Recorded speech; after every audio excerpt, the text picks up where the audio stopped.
My name is Ethan Walker, and I'm from Austin, Texas. I work part-time as a pool cleaner while finishing my degree in environmental science.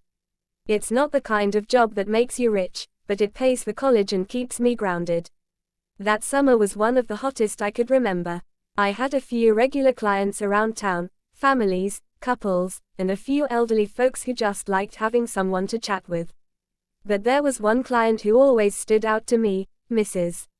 Caroline Hughes. Caroline was in her early 50s, a widow who lived alone in a big house near the hills. She was kind, polite, and always offered me lemonade after I finished cleaning. There was something calm about her home, like time slowed down when I was there. Every Thursday morning, I'd pull up my truck, roll out the hoses, and get to work.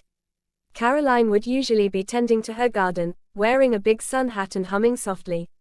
That particular Thursday started like any other. I was skimming leaves from the pool, the sun blazing above, when Caroline came outside holding 2 glasses of lemonade.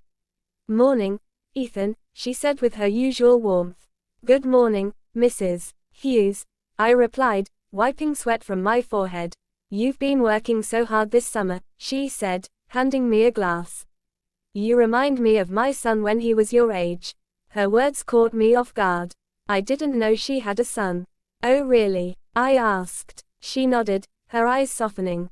"He passed away 3 years ago. Car accident." My heart sank. "I'm so sorry. I didn't know." She gave a small, bittersweet smile. "You couldn't have. I don't talk about it much. But seeing you out here, focused, respectful, it reminds me of him. You even move the same way he did." For a moment, neither of us spoke. The air was still, except for the faint sound of the wind brushing through the trees. I didn't expect her to say something like that, I thought. I'd come there just to clean a pool, not to be reminded of someone's deepest pain. But then she said something that changed my summer completely. "Ethan," she said gently, "I know this might sound odd, but would you mind helping me with some small projects around the house too? Not just the pool, maybe the garden, fixing things, painting the fence." I could use the company. It wasn't what I expected, but the way she said it wasn't out of loneliness. It was more like she wanted to feel normal again.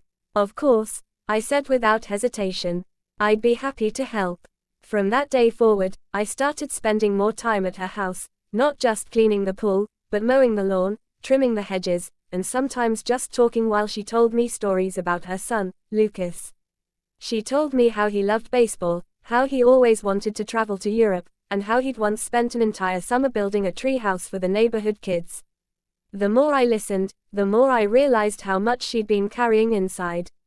One afternoon, while repainting her back porch, Caroline brought out an old photo album. "You want to see him?" she asked. I nodded. She flipped open the pages, and there he was, smiling, wearing a baseball cap backward. He really did look a lot like me. "You see," she said softly, "even your eyes are the same color." We both laughed, but there was a lump in my throat. That day, I understood something important. Sometimes people just need someone to remind them that life still has kindness in it. By the end of summer, her home didn't feel as lonely anymore. The garden looked alive again, the fence was freshly painted, and the pool sparkled every day. On my last day before heading back to college, Caroline handed me a small box wrapped in blue paper. "What's this?" I asked. "Just something to remember the summer," she said. Inside was a simple keychain, with the letter L engraved on it. "It was Lucas's," she said quietly. "He would have liked you." I didn't know what to say. I just hugged her, something that felt both natural and needed.